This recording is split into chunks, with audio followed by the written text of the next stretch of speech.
ನನ್ನ ಹೆಸರು ಅಭಿಷೇಕ್ ಗೌಡ. ನಾನು LLB ಸ್ಟೂಡೆಂಟು. ಕಾಮಾಕ್ಷಿಪಾಳ್ಯದಲ್ಲಿ ವಾಸವಾಗಿದ್ದೀವಿ. ಈ ಸುಮ್ನಹಳ್ಳಿ ಹತ್ರ ಒಂದು ಸತ್ವ ಅಪಾರ್ಟ್ಮೆಂಟ್ ಅಂತ ಒಂದು ಅಪಾರ್ಟ್ಮೆಂಟ್ ಇದೆ.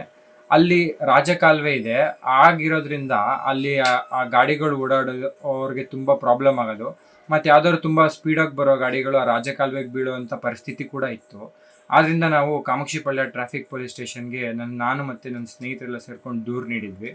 ಆಗ ಇನ್ಸ್ಪೆಕ್ಟರ್ ಯೋಗೇಶ್ ಸರ್ ಬಂದ್ಬಿಟ್ಟು 3 to 4 ಅವರ್ಸಲ್ಲಿ ಬ್ಯಾರಿಗೇಡ್ಸ್ ಹಾಕ್ಸಿದ್ರು. ತದನಂತರ MLA ಅವರ ಗಮನಕ್ಕೂ ತಂದು ಇವಾಗ ಕ್ಲೀನಾಗಿ ಫೆನ್ಸಿಂಗ್ ಮಾಡಿಸಿದ್ದಾರೆ. ಆದ್ದರಿಂದ ಎಲ್ಲರಿಗೂ ಒಂದು ಪ್ರೊಟೆಕ್ಷನ್ ಸಿಕ್ಕಿದೆ. ಮತ್ತು ಗಾಡಿಗಳಿಗೂ ತುಂಬ ಏನು ಪ್ರಾಬ್ಲಮ್ ಆಗದಿರೋ ಥರ ಒಳ್ಳೆ ಪ್ರೊಟೆಕ್ಷನ್ ಮಾಡಿದ್ದಾರೆ. ಆದ್ದರಿಂದ ಇನ್ಸ್ಪೆಕ್ಟರ್ ಯೋಗೇಶ್ ಸರ್ಗೂ ಧನ್ಯವಾದ ತಿಳಿಸ್ತಾ ಕಾಮಾಕ್ಷಿಪಾಳ್ಯ ಟ್ರಾಫಿಕ್ ಪೊಲೀಸ್ ಸ್ಟೇಷನ್ ಸಿಬ್ಬಂದಿಗಳಿಗೆಲ್ಲರಿಗೂ ಧನ್ಯವಾದ ತಿಳಿಸ್ತೀನಿ.